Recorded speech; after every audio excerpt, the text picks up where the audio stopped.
박근혜 대통령은 이달 25일 제70차 유엔 총회와 유엔 개발 정상회의에 참석하기 위해 뉴욕으로 출국합니다. 박 대통령은 어제 청와대 수석비서관 회의에서 유엔에 참석하여 한반도 통일과 동북아 문제에 대해서 국제사회의 이해를 높이고 지지를 확보하기 위해 통일 문제에 대한 심도 깊은 논의를 할 것이라고 말했습니다. 이로 미루어 짐작한데 박 대통령의 이번 유엔 방문 목적 중에 하나는 통일 문제에 대한 국제사회의 반향을 불러일으키는 데 있는 것 같습니다. 그러나 박 대통령이 우리의 통일 문제를 국제사회와 심도 있게 논의해보고 싶다면 국제사회의 우리 민족의 특수한 문제인 통일의 당위성을 막연히 그것도 일방적으로 설명하기보다는 한반도가 안고 있는 우리의 특수한 문제가 곧 오늘날 국제사회가 직면한 가장 심각한 문제라는 점을 먼저 국제사회에 던져야 할 것입니다. 그래서 한반도에 내재된 문제가 곧 국제사회가 직면하고 있는 가장 핵심적인 문제라는 인식을 국제사회와 공유해야 할 것입니다.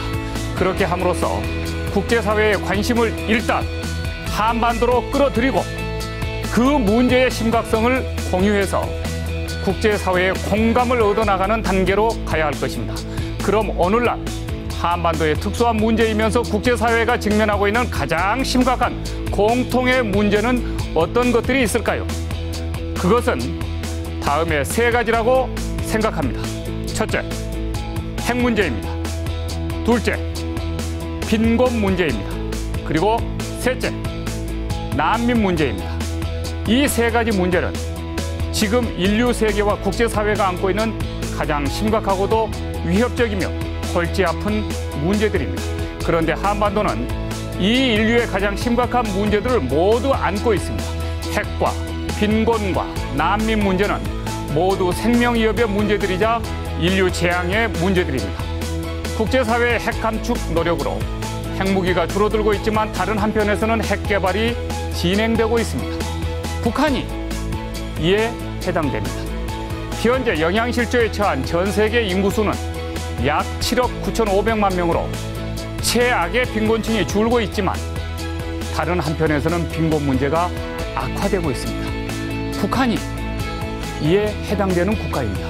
지금 세계인들의 가장 심각한 문제는 난민 문제입니다. 난민 문제. 시리아 내전으로 인해서 시리아를 탈출해 터키에 들어온 난민만 120만 명이 넘습니다. 그러나 이 난민 문제는 유럽과 중동, 아프리카에 있는 먼 나라들의 문제가 아닙니다. 우리는 매일매일 우리가 현실로 부딪히고 있는 우리의 문제입니다. 우리도 벌써 탈북 난민 2만 5천 명의 시대를 맞고 있습니다. 박 대통령은 유엔에 가서 통일 문제를 호소하기에 앞서 한반도 문제이자 동시에 국제사회의 문제이기도 한 북핵과 북한의 빈곤과 그리고 북한으로부터 유입되는 난민 문제를 역설해야 합니다. 그래서 이 문제를 어떻게 국제기구와 협력하여 한국이 주도적으로 풀어낼 것인가에 대한 비전을 제시해야 합니다. 이것이 곧 국제사회로부터 박 대통령의 통일 공감을 가장 빨리 얻어낼 수 있는 지름길이자 미래의 통일 한국, 대한강국으로 가는 첩경이라고 생각합니다. 장성민의 시사탱크, 저는 내일 이 시간에 다시 찾아뵙겠습니다. 시청해주신 여러분 대단히 고맙습니다.